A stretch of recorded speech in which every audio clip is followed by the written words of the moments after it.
যে আমাদের আব্দুল্লাহ টিভি দেখতে আসছে। আব্দুল্লাহ, তোমার লেখাপড়া লাগবে? আজকে পড়বা না? তোমার কালকে পরীক্ষা আছে? নাই, পরীক্ষা নাই? তুমি জানো না? রুটিন দেখো তোমার পরীক্ষা আছে কিনা। তুমি তাড়াতাড়ি বই পড়তে আসো এখানেই।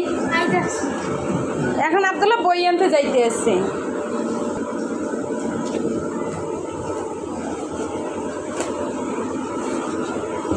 এই টেবিল নেন, টেবিলে বই পড়েন।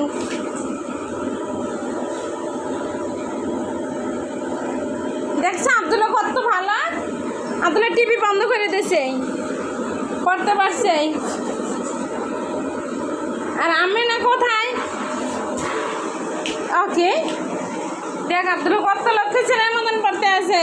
এগুলো কি পড়তে আছো? কালকে কি পরীক্ষা? এটা কি বই? বাংলার সমাজ। তাহলে বাংলা পরীক্ষা হয়েছে? তাহলে বাংলা পরীক্ষা কোন টাইপের মানুষ? তাড়াতাড়ি বই খোঁজাখুঁজির পর অবশেষে পেয়ে গেল। কি বই? সমাজ বই। এবার পড়েন। বিসমিল্লাহ কই, আউযুবিল্লাহি বিসমিল্লাহ কই। এত শব্দ আজকে বাহিরে অসহ্য লাগে।